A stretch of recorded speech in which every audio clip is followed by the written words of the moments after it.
안녕하세요, 선무입니다. 제가 여름부터 나르시시스트 가족의 각 타입별로 영상을 만들고 있는데요. 이번 영상에서는 내 자녀가 나르시시스트인 것 같아서 걱정을 하시는 분들을 위한 영상입니다. 실제로 이런 나르시시스트 피해자들이 모여있는 커뮤니티에서 상당히 많은 피해자들이 내가 부모나 남편으로부터 나르시시스트 학대를 받았는데 지금 보니까 이제 나의 자녀가 나르시시스트 같다. 이제 이런 어려움을 토로하는 그런 분들이 굉장히 많다는 거예요. 그래서 이게 여러 커뮤니티 안에서 그런 공통적인 의견들이 있고, 저희 유튜브 구독자분들이나 카페 회원분들 중에서도 그런 분들이 많으시기 때문에 이번에는 내 자녀가 나르시시스트인 것 같다는 걱정이 드는 분들을 위한 영상을 만들도록 하겠습니다. 그래서 그 남편으로부터 나르시시스트 학대를 받았었던 멜라니 에반스라는 유튜버가 채널을 운영하고 있는데 그분도 아들이 나르시시스트라는 거예요. 정말 그런 모습을 봤을 때 사실은 부모들은 자기 스스로를 원망한다는 거죠. 내 자녀가 나르시시스트 같은 행동을 보일 때 이 나르시시스트 성향을 왜 우리 자녀들이 가지게 될까? 또 어떤 분들은 내가 뭐 부모로부터 혹은 시부모님으로부터 혹은 뭐 남편으로부터 혹은 아내로부터 내가 나르시시스트 학대를 견디면서 이 가정을 유지했었던 이유는 내 자녀를 위해서 이걸 내가 정말 견뎌왔는데 내 아이가 사춘기 되어서 보니까 세상에 내가 이 아이를 위해서 이 모진 세월을 견뎌왔는데 내 아이마저 나르시시스적인 행동을 나에게 하고 있다는 거죠. 엄마를 원망하고 비난하고 책임을 돌리고 그리고 과하게 분노한다든지 또 엄마를 조종하려고 하고 통제하려고 하는 이런 모습을 자녀에게 받게 되는 피해자들이 있습니다. 그래서 좀 이런 내용을 좀 자세하게 살펴보려고 합니다. 자, 많은 분들이 내 자녀가 나르시시스트일까 아닐까? 사실은 이게 확실하지가 않아요. 그리고 우리가 아이가 어리다면 모를까 이미 청소년기가 넘어선 자녀들에게 너는 어디 문제가 있는 것 같으니까 병원에 한번 가서 검사를 받아보자 라고 말을 하기도 굉장히 어렵거든요. 그래서 일단은 우리가 어느 정도 마음에 확신이 들 때까지 이 상황을 좀 파악을 하고 판단할 수 있는 그런 도움이 되는 영상을 만들도록 하겠습니다. 이것은 임의대로 만들어 놓은 가계도입니다. 자, 빨간색은 나르시시스트고 파란색으로 칠해져 있는 사람은 코디펜던트 성향을 가지고 있는 사람들입니다. 피해자인 나가 있어요. 나를 중심으로 해서 아버지와 어머니가 둘 다 나르시시스트 성향을 가진 부모입니다. 오빠와 나와 그리고 동생이 있습니다. 그래서 오빠는 골든차일드여서 나르시시스트 성향을 가지고 있고 나를 굉장히 괴롭히고 비난하는 존재이며 그리고 동생은 뭐 마스코트로서 그냥 그 어떤 성향도 가지고 있지가 않습니다. 그래서 이 원가정 안에서 내가 코디펜던트 성향을 가지고 가족을 돌봐왔습니다. 나르시시스트 성향을 가지고 있는 오빠는 코디펜던트 성향을 가지고 있는 새언니와 결혼을 해서 외동아이를 낳았고 이 아이 역시 나르시시스트 성향을 가지게 됩니다. 코디펜던트 성향을 가지고 있었던 나는 내가 항상 남을 돌보고 문제가 있는 사람, 어려운 사람, 내가 돌봐줘야 될 사람을 항상 찾았기 때문에 내가 돌봐줄 수 있는 끊임없이 문제를 해결해 줄 수 있는 또 다른 학대자 나르시시스와 결혼을 합니다. 그리고 이 중에서 자녀 한 명이 나르시시스 성향을 가지게 됩니다. 이 자녀는 자꾸만 엄마를 비난하고 뭐 할머니랑 삼촌이 최고야. 아니면 뭐 아빠가 맞아. 엄마는 아무것도 모르면서. 엄마는 정말 한심한 사람이야 라고 생각하면서 엄마에게 비난을 가합니다. 코디펜던트 성향을 가진 엄마는 이 딸을 돌봐주려고 노력을 하게 됩니다. 나르시시스와 코디펜던트가 무엇인가라는 것을 알기 시작할 때 이제 내 부모와 남편을 깨닫고 형제를 깨닫다 보니까 나의 자녀가 나르시시스적인 행동을 하고 있다는 것을 깨닫게 되는 것입니다.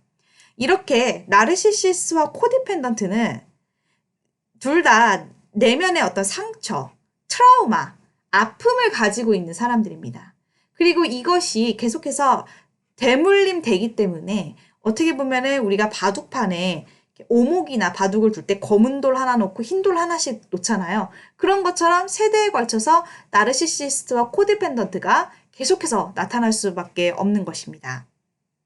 그래서 결국에 내 자녀가 나르시시스트일까 아닐까라는 고민을 하는 분들이라면 그러니까 가장 중요한 전제는 무엇이냐면 이 부모가 먼저 나르시시스트 또는 코디펜던트 상황에서 반드시 벗어나 있어야 한다는 것입니다. 그러니까 나르시시스트 성향 혹은 코디펜던트 성향을 가지고 있다는 것은 내면에 문제가 있고 트라우마가 있고 아픔이 있다는 거거든요. 부모에게 트라우마가 있고 상처가 있다면 자녀들은 이걸 막 방어해야 되잖아요. 근데 이걸 방어하기 위해서 나르시시스트 성향을 가질 수가 있죠. 나는 아무 문제 없어. 다 엄마 탓이야. 다 아빠 탓이야. 다 동생 탓이야 하면서 남의 탓을 돌릴 수가 있고, 근데 만약에 부모가 이 트라우마나 내면의 상처로부터 극복이 된다면 자녀는 더 이상 자기를 방어하거나 자기를 파괴할 필요가 없습니다. 그래서 가장 중요한 것은 바로 내가 먼저 나르시시스트와 코디펜던트 상태에서 벗어나 있고 나서 내 아이를 바라보는 것입니다. 여러분의 자녀가 지금 당장 좀 나르시시스트적인 성향, 행동을 보인다고 해도 이 완전히 자녀가 나르시시스트가 아닐 수가 있어요. 그러니까 둘 중에 하나입니다. 첫 번째는 바로 아직 나르시시스트가 아닌 경우예요. 그러니까 아직은 희망이 있는 경우입니다. 희망적인 경우를 먼저 보도록 하겠습니다. 그 첫 번째 말씀드렸던 것처럼 일단 부모는 내가 가지고 있는 모든 트라우마, 그래서 굉장히 무기력한 분들도 계시거든요. 무기력함, 나의 분노, 상처, 스트레스, 자, 이런 것을 먼저 해결을 하셔야 합니다. 자, 왜냐하면 부모가 이걸 먼저 해결하지 못하면 자꾸 자녀에게 분노를 표출하거나 혹은 굉장히 무기력하게 대하거나 이 부모가 자녀의 그 나르시시스트적인 에고, 내면 이걸 자꾸 키우는 먹이를 자꾸 주게 되는 거예요. 그러니까 부모가 먼저 내면이 차분하고 단단해져야 되고, 그리고 또 내가 어렸을 때부터 상처받지 못했던 것, 존중받지 못했던 것, 이런 거를 다 나를 돌봐주고 정말 나를 사랑해주고 내 내면 아이도 돌봐주어야 하는 것입니다. 내 자녀가 이제 그런 트라우마를 가진 것 같다, 상처를 가진 것 같다, 여러분들 막 도와주고 싶을 거예요. 그런데 이런 거를 좀 다루기에는 자녀가 이제 아주 어릴 수도 있는 거죠. 너무 자녀가 그런 치유를 받기 좀 너무 어릴 수도 있고, 혹은 이제 충분히 치유받을 수 있는 나이가 되었음에도 불구하고 본인이 싫다고 할 수도 있어요. 그쵸? 근데 우리가 억지로 이 자녀를 상담센터에 데려가고 막 의사를 만나게 하고 막 강제로 끌고 갈 수는 없어요. 오히려 막 너무 강하게 푸시하다가 이 갈등이 더 심해지고 자녀가 반항을 너무 심하게 할 수가 있는 거예요. 나한테는 아무 문제가 없는데 왜 그래? 이러면서 막 엄마를 더 비난한다든지 이게 반항할 수가 있어요. 그래서 먼저 부모가 스스로의 문제를, 내면의 문제를 해결하고 그 다음에 이런 롤모델이 되어주는 겁니다. 롤모델이 되어서 자녀들이 서서히 바뀔 수 있도록 해주는 거예요. 그래서 굉장히 기다려주세요. 자녀들이 여러분들 품안에 다시 돌아올 수 있도록 시간을 허용해주고 기다려주시는 것이 필요합니다. 그러니까 부모가 푸시하고 강제적으로 하는 것이 아니라 내 스스로 롤모델이 되어주어서 자녀의 변화도 같이 자연스럽게 이끌어내는 것이 중요합니다. 자, 그리고 건강한 경계선을 가져야 합니다. 코디펜던트 성향을 가지고 있는 부모는 자녀를 굉장히 끝없이 받아주게 됩니다. 하지만 좀 자녀의 행동의 한계를 좀 정해주고, 또 자녀가 잘못한 게 있으면 실망도 하고, 그다음에 자녀가 또 어떤 행동을 했으면 책임도 지게 해야 합니다. 나르시시스트 성향을 가진 자녀는 부모를 내 마음대로 휘두르고 싶어 해서 굉장히 화를 내고 분노하고 막 죄책감을 씌우고 수치심을 심어주고, 그다음에 뭐 부모를 죽이려고 한다든지 자해를 하겠다고 한다든지 뭐 뛰어내리겠다고 한다든지 이런 극단적인 행동까지도 할 수가 있습니다. 그래서 어떤 문제가 생기냐면 나르시시스트 성향을 가진 자녀가 성인이 되어서도 이런 거예요. 아, 너무 우울해. 정말 아빠가 정말 나 어렸을 때 엄마랑 뭐 그렇게 해가지고 이혼하고 그래서 나 정말 너무 힘들어서 나는 사회생활 할 수가 없어. 너무 우울해. 뭐 이렇게 얘기를 하는 거예요. 그러면 이 코디펜던트 성향을 가진 부모는 이게 자녀에 대해서 죄책감을 가지게 되는 거죠. 혹은 이 자녀마저 나를 사랑 안 해주면 어떡하지? 라는 걱정이 있기 때문에 굉장히 끊임없이 자녀를 도와주게 됩니다. 그러니까 자녀는 뭐 경제활동을 하지 않으면서 계속 부모에게 얹혀 산다든지, 독립이 되지 않는다든지, 중독에 빠진다든지, 끊임없이 뭐 돈을 요구한다든지 할 수가 있습니다. 그래서 자녀가 어떤 행동을 했다면, 자, 그 행동에 대해서는 자녀가 책임을 지게 해야 합니다. 뭐 이걸 하지 않으면 회사에서 잘린다? 그 회사에서 잘리게 하는 거예요. 뭐 이걸 하지 않으면은 뭐 벌금을 내야 된다? 벌금을 내게 해야 됩니다. 그러니까 내 행동에 대한 책임을 자기 스스로가 질 수 있도록 만들어주면서 부모의 역할이 어디까지인지를 그 건강한 경계선을 지어주어야 합니다. 그러면서도 자녀에게는 내가 얼마나 우리 자녀를 사랑하는지, 신뢰하는지, 나는 너의 결정을 다 믿고 있어. 난 너를 믿으니까. 이렇게 이야기를 해줘야 합니다. 그러니까 절대로 자녀를 비난하거나 수치심을 주어서는 안 됩니다. 자, 하지만 어떤 자녀들은 이제 이미 너무 늦은 경우가 있을 거예요. 자녀가 정말 맞다는 확신이 들 때를 보도록 하겠습니다. 자, 이미 만약에 자녀들이 성인이 되었다고 한다면 너무나도 다루기가 어려울 거예요. 이 나르시시스트 자녀들은 일단 공감 능력도 떨어지고 자기가 완벽하다고 믿게 되고, 기생형 나르시시스트 같은 경우에는 돈을 벌지 않고 끊임없이 이제 부모로부터 경제적으로 착취를 하고 의존적으로 살 수가 있습니다. 독립을 한다고 하더라도 막 집으로 계속 찾아와가지고 부모와 함께 머물면서 자꾸 부모를 비난하고 조종하려고 하고 이럴 수가 있습니다. 그러니까 부모들은 이 부모라는 역할 그리고 책임에 굉장히 사로잡힙니다.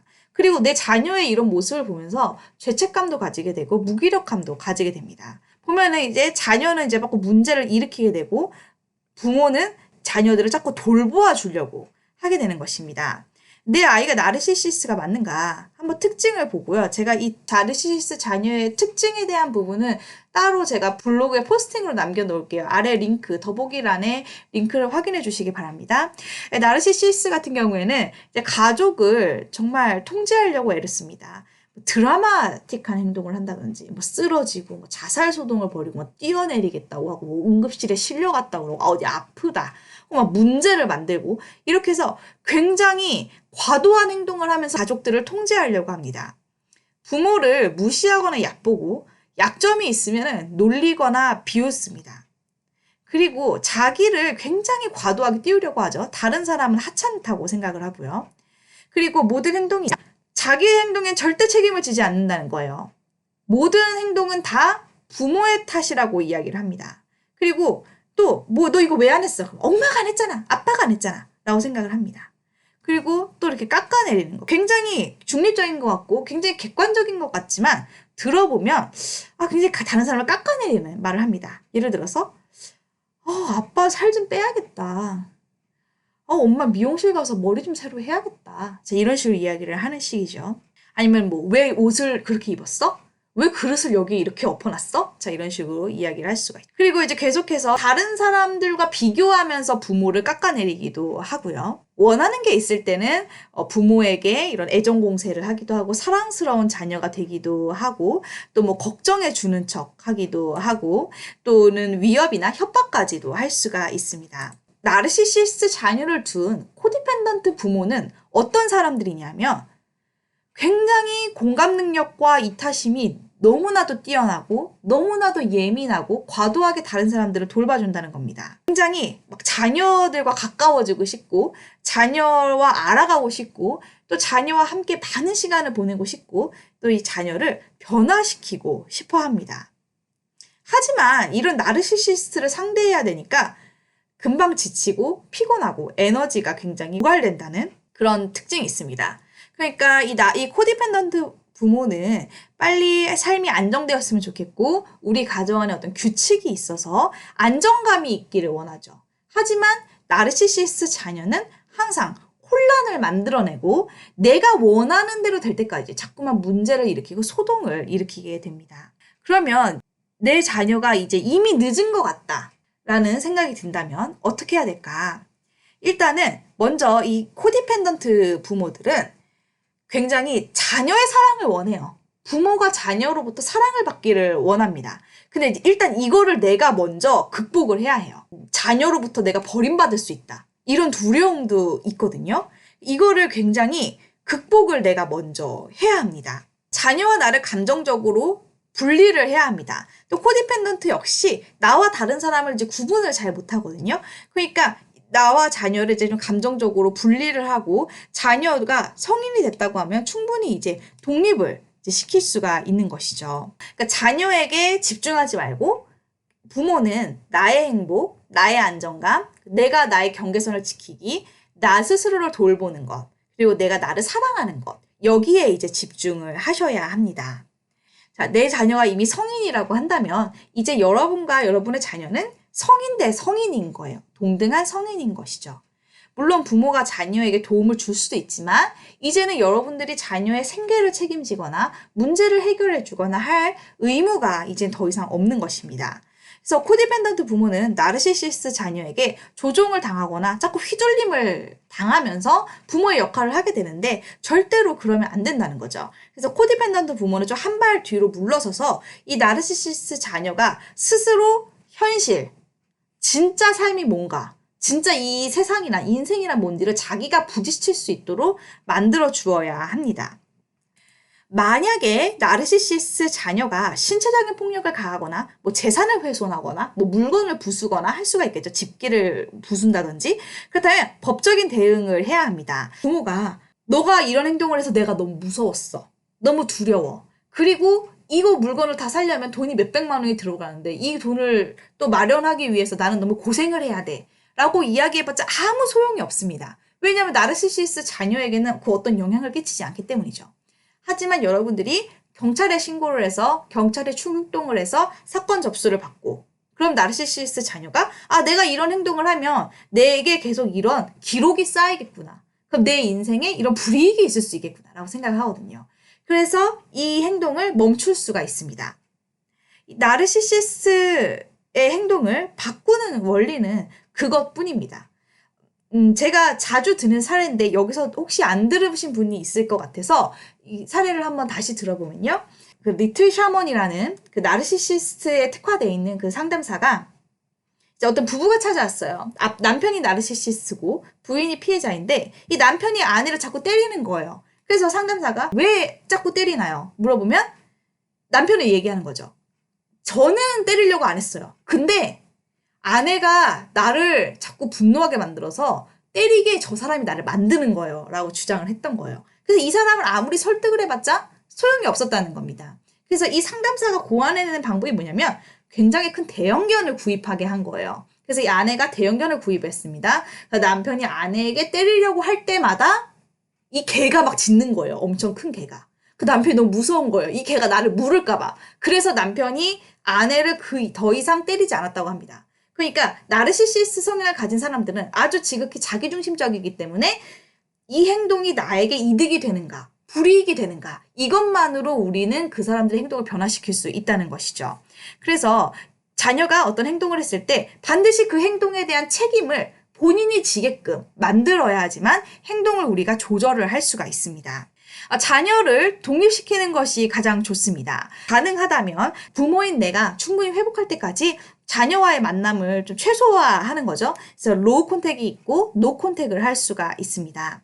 만약에 자녀가 독립을 하지 않았다고 하면 기숙 생활을 할 수 있는 학교를 입학을 시킨다든지 그래서 이 부모가 돌봐주는 것이 얼마나 소중한가 나를 돌봐주는 사람이 없다는 것이 어떤 삶인지를 좀 알게 해줄 필요가 있습니다.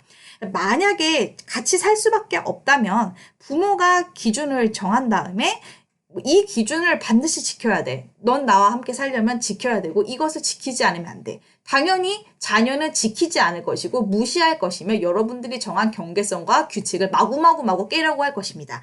너무나도 힘들고 기운 빠지는 일이지만 부모는 이런 자녀와 계속해서 싸워야만 합니다. 만약에 나르시시스트 자녀가 좀 교묘한 성격이라면 여러분과 집 안에서 단둘이 하는 행동과 그리고 집 밖에서 다른 사람들 앞에서 하는 행동이 굉장히 다를 수가 있습니다. 이런 경우에는 이것을 여러분들이 역으로 이용하셔서 자녀를 만나야 할 때는 반드시 집 밖에서 뭐 카페라든지 교회라든지 아니면은 어떤 식당이라든지 이런 다른 사람들이 다 보는 공간에서 자녀가 자신의 체면과 이미지 때문에 함부로 할 수 없는 그런 상황에서만 만나는 것도 방법입니다. 왜냐면 이제 이 나르시시스는 겉으로 막 다른 사람들이 볼 때는 자기가 굉장히 매력적이고 긍정적으로 보이기 위해서 막 연기를 하거든요. 그리고 자기가 학대자라는 것을 숨기죠. 하지만 이거를 반대로 역으로 우리가 이용을 하게 되는 것입니다. 모든 조부모들은 손자들이 너무 예뻐요. 제가 뭐 이렇게 손자가 있는 그런 나이는 아니지만 자기 자식이랑은 참 다른 예쁨이라고 하더라고요. 근데 이제 나르시시스트 자녀들이 이제 결혼해서 아이를 낳으면 그거를 알고 역으로 이용을 하기 시작을 합니다. 할아버지 할머니가 자기 아이를 너무 예뻐하니까 맡겨놔요. 맡겨놓고 그리고 나서 집에 와서 할아버지 할머니가 얼마나 끔찍한 사람인지, 얼마나 불쾌한 사람들인지, 얼마나 이기적이고 못된 사람들인지를 자녀들에게 막 얘기를 합니다. 그러니까 이 조부모는 희생만 하는 거예요. 그리고 여기에 대해서 나르시시스트는 학대하고 공격을 하는 겁니다. 만약에 나르시시스트 자녀의 그런 행동을 알고 부모가 너무 실망을 해서 선을 그어야겠다라고 이야기한다면 이제 나르시시스트 자녀는 그래? 그럼 이제 엄마는 애들 못 봐. 이러면서 애들을 아예 보여주지 않는다든지 이렇게 해서 자녀들을 내가 내 부모를 조종하는데 도구로 사용을 할 수가 있습니다. 내 가족이 나르시시스트인 이상 베스트는 없다. 모든 것을 우리가 다 가질 수는 없다는 거예요. 내가 나에게 정말 가장 중요한 것을 취하고 나머지는 이제 어쩔 수 없이 우리가 포기를 해야 되는 것이죠. 그래서 내가 내 손자들을 정기적으로 만나는 것이 중요하다면 나의 딸이 경계선을 자꾸 침범하고 들어오려는 것을 저지하는 데에 상당한 에너지를 쓸 수밖에 없는 것이고 그것을 하지 않는다면 딸과 완전히 단절을 하고 그리고 내 손자들과도 사실은 이제 단절을 할 수밖에 없는 것이죠. 나에게 가장 덜 힘든 방향, 그나마 차악을 선택하는 것밖에는 방법이 없습니다. 여러분들의 자녀가 나르시시스트 성향을 가지고 있다는 의미는 우리의 원가정에서도 이미 나르시시스트와 코디펜던트 관계를 가지고 있었다는 의미예요. 그래서 나의 원가정을 돌아보고 살펴보고 그 문제를 해결하는 것이 시작이 됩니다. 그리고 나서 내가 변화가 되면서 그 변화가 나의 자녀에게까지 영향을 끼치는 것이 가장 옳은 수순이고요. 내 자녀를 먼저 변화를 시키겠다고 하는 것은 그 순서가 먼저가 아닙니다. 괜히 자녀를 푸시하다가 더 반항만 하고 갈등만 할 수 있거든요. 그래서 여러분들의 원가정 문제, 여러분들이 가지고 있는 내면의 문제와 트라우마를 먼저 해결하시기를 바랍니다. 끝까지 들어주셔서 감사합니다.